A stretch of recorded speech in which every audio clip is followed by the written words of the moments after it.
मुझे जब जब पार्लियामेंट में बोलने का मौका मिलता है मैं जनता के मुद्दे उठाता हूँ और शायद ऐसे टॉपिक्स उठाता हूँ जिसे आमतौर पर संसद में नहीं उठाया जाता। लेकिन क्या जनता के मुद्दे उठाना, पब्लिक इश्यूज पे बात करना कोई अपराध है? क्या मैंने कोई गुनाह कर दिया, कोई गलती कर दी?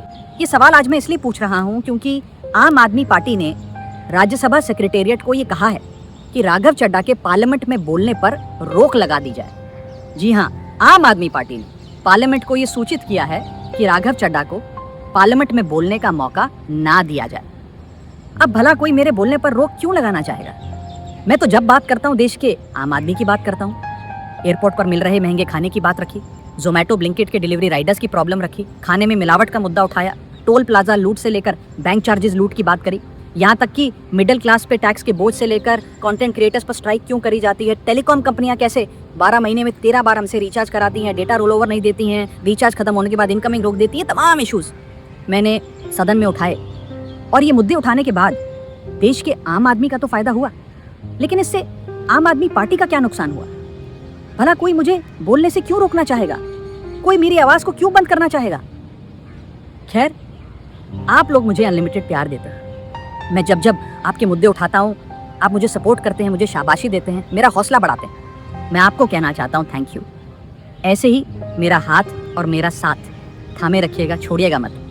मैं आपसे हूँ और मैं आपके लिए हूँ। और जिन लोगों ने आज पार्लियामेंट में मेरे बोलने का अधिकार मुझसे छीन लिया, मुझे खामोश कर दिया, मैं उन्हें भी कुछ कहना चाहता हूँ। मेरी खामोशी को मेरी हार मत समझ लेना। मेरी खामोशी को मेरी हार मत समझ लेना। मैं वो दरिया हूँ जो वक्त आने पर सैलाब बनता है। राघव भाई, अभी आपका वीडियो देखा। हम सब लोग अरविंद केजरीवाल जी के सिपाही हैं और हमने तो एक ही बात सीखी थी, जो डर गया समझो मर गया।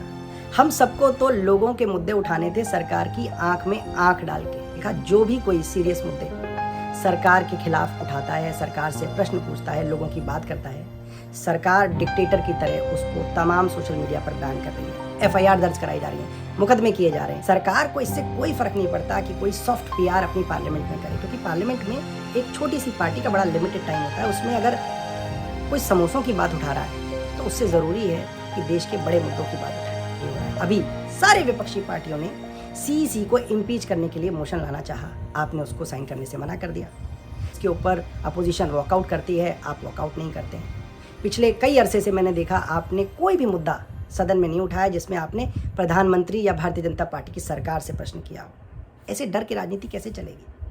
हम लोगों को पंजाब के मुद्दे उठाने हैं, जहाँ से आप चुन के आते हैं, आप वो मुद्दे भी उठाने से घबराते हैं। तमाम नेता हमारे जेल में थे। अरविंद केजरीवाल जी को बतौर चीफ मिनिस्टर सरकार ने एक झूठे मुकदमे में गिरफ्तार कर लिया। आप उस समय भी जो है देश में नहीं थे, आप कहीं जाके छिप गए।